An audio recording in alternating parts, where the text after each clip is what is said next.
Aloha, Sylvan Bell coming out from Sacramento, California, May 13th, 2017, 3:05 in the afternoon. Perfect day to talk about sales. It's always a good day to talk about sales. And we're talking about the reasons why a buyer may not have liked you.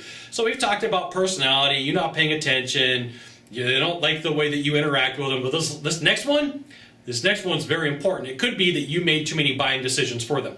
Now, I got to tell you, me personally in my life, I'm a bells and whistles guy because I like options, right? And in my mind, if I always have options, there's always something cool that I can do. So there's been plenty of products that I bought that have like way more options than what I need, but it was what I wanted. And there's been times where I've gone to go buy something and the salesperson was adamant. They're like, I'm not going to sell you that because it doesn't work for you. It has too many bells and whistles and you're just going to get confused, right? And I'm like, well, that's why I want it. That's why I want it. I want the bells and the whistles. I want all the cool things.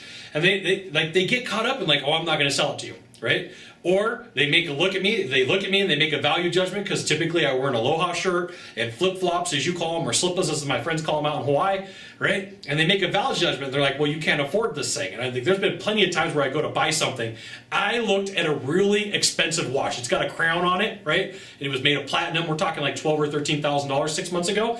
And I walked in, right? And the person automatically assumed, because of the way that I looked, that I could not afford the product piece that they had. It was a nice watch, right? Made in Switzerland. And the guy just assumed that guy can't afford, just based upon the way that I looked. And the thing was, I could have bought it right then and there. I could have said, hey, this is the one that I want. I'll take it. Put that thing on my wrist. And yeah, the box is $200. I want that too.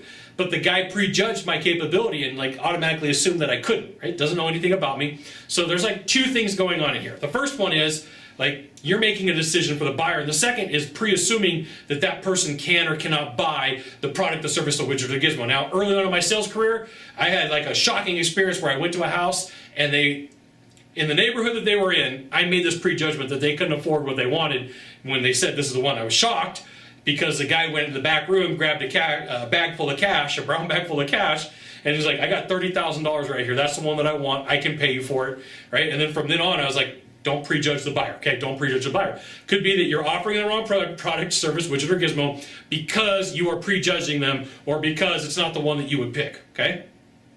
And it could very well be, like the third hidden one here, it could very well be it's the one that doesn't give you enough commission so you don't want to sell it. You're making the decision for the buyer, so you're willing to take $0 instead of getting commission for a little bit less than from the one that you wanted to sell. So there's like 3 lessons wrapped up in one. There you go, right? You're talking about the wrong product or service, you prejudge the buyer, or you were trying to sell one that didn't fit based upon the things that you wanted and not what the buyer wanted. There you go. Now, if you could do a small favor for me in the box down below, leave a comment, question, or story, that'd be fantastic. To the right and to the left, there is a subscribe button. You know what you got to do. You got to subscribe. And then last of all, you can send it out to all your friends via StumbleUpon, Facebook, Twitter, Google+. Why not even LinkedIn? Sylvan Bell. We'll see you soon. Thanks for watching. Aloha.